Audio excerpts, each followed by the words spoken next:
Welcome back to our channel Kondreddy and బీస్వల్ cooking and vlogs. ఈరోజు recipe వచ్చేసి కోర్ల పౌర్ణమి రోజు చేసుకునే సజ్జ కుడుములు అనమాట. సద్దల్ని 1/2 kg సద్దలు తీసేసుకొని వాటిని మంచిగా పిండి పట్టించాను. అందులోనే కొద్దిగంత సాల్ట్ని కూడా వేసాను. సో ఇది కోర్ల పౌర్ణమి రోజు చేసుకుంటాం, ఇయర్లీ వన్స్ అనమాట. సో ఇది కంపల్సరీగా చేసుకుంటారు తెలంగాణలో అయితే. సో ఈ 1/2 kg సద్ద పిండికి కొద్దిగంత సాల్ట్ని వేసి కలిపేసాను ఒకసారి. అండ్ అలాగే కొన్ని బొబ్బర్లని, ఒక 1/2 కప్పు బొబ్బర్లని ఫ్రై చేసుకొని ఇందులో యాడ్ చేసుకోవాలి. సో ఈ రెసిపీ అయితే పాతకాలం రెసిపీ. సో ఇక్కడ ఒక 1/2 కప్పు బొబ్బర్లను తీసుకొని మంచిగా వేయించుకుంటున్నాను నేను. సో ఇది ఈరోజే చేసుకుంటారండి ఈ రెసిపీ. ఈరోజు కోర్ల పౌర్ణమి కదా, ఈరోజే చేసుకుంటారు అనమాట. బెల్లం కూడా కరిగించేసాను, పక్కన పెట్టేసుకున్నాను కరిగించి. సో ఇప్పుడు బొబ్బర్లను కూడా యాడ్ చేసుకొని మనకు బెల్లం కరిగిపోయిన తర్వాత ఆ వాటర్ని స్ట్రెయినర్తో స్ట్రెయిన్ చేసుకుంటూ మనం జస్ట్ కరగాలంతే. బెల్లం కరిగిన వాటర్ని మనం సజ్జపిండిలో యాడ్ చేసుకొని సో చపాతీ ముద్దలాగా కలుపుకోవాలి. సో మనం బియ్య పిండితో కుడుములు అయితే ఎలా చేసుకుంటామో సో ఆ కన్సిస్టెన్సీ వచ్చేంత వరకు కలుపుకోవాలి. వీడియో చూసిన వాళ్ళైతే వీడియోకి లైక్ చేయండి. ఇంతవరకు ఎవరైనా మన ఛానల్ని సబ్స్క్రైబ్ చేసుకోకపోతే ప్లీజ్ సబ్స్క్రైబ్ చేసుకోండి. అలాగే మీ ఫ్రెండ్స్ అండ్ మీ ఫ్యామిలీకి కూడా షేర్ చేయండి. అండ్ ఇది మన తెలంగాణలో రెసిపీ అనమాట, కంపల్సరీ ట్రై చేయండి. సద్ద కుడుములు కోర్ల పౌర్ణమి రోజే చేస్తారు. సో ఈ ఇయర్ ఎవరైనా చేయకపోతే ఈ వీడియో చూసిన వాళ్ళు నెక్స్ట్ ఇయర్ అయితే కంపల్సరీగా ట్రై చేయండి.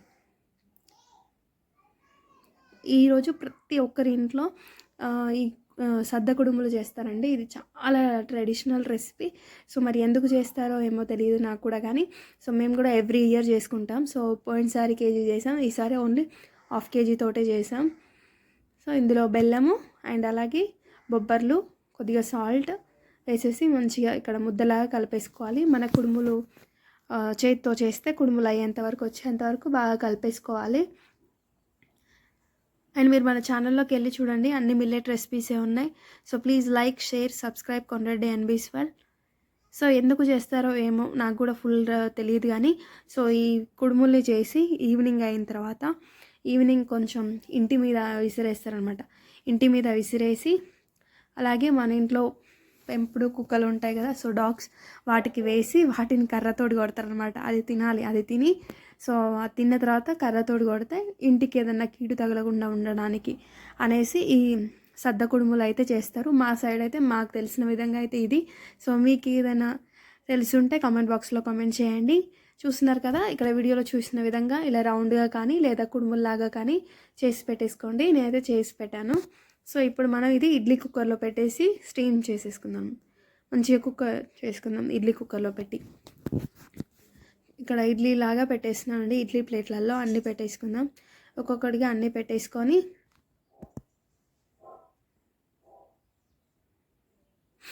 సో ఇక్కడ పెడుతున్నాను నేను ఇడ్లీ ప్లేట్లలో కుడుములు. ఈ కుడుములు ఉడకడానికి ఎక్కువ టైం ఏం పట్టదు మనకి. మీడియం ఫ్లేమ్లో 5 నుంచి 10 నిమిషాలు చూసుకొని ఒకసారి మూత తీసి వేలు ఇలా పెడితే వేలుకు అంటనంత వరకు ఉంచేసి మనం వేలు పెట్టి టచ్ చేసి చూస్తే పిండి అంటకుండా ఉన్నంతసేపు ఉంచేసుకుంటే మనకి కుడుములు రెడీ అయిపోతాయి. చాలా సింపుల్గా చేసుకోవచ్చు, ఎక్కువ ఇంగ్రీడియంట్స్ ఏం పట్టవు. సో ఇది సజ్జలు అనమాట, సజ్జల పిండి. చూస్తున్నారు కదా, ఏం అంటట్లేదండి. సో ఇక గ్యాస్ ఆఫ్ చేసుకుందాం మనం. కొంచెం చల్లారిన తర్వాత ప్లేట్లోకి తీసేసుకోవడమే. అండ్ ఎవ్రీ ఇయర్ చేస్తాం మేము, మా తెలంగాణలో అందరు చేస్తారు ఈ రెసిపీ. సో రెడీ అయిపోయినాయండి, ప్లేట్లో పెట్టేశాను. Thank you for watching.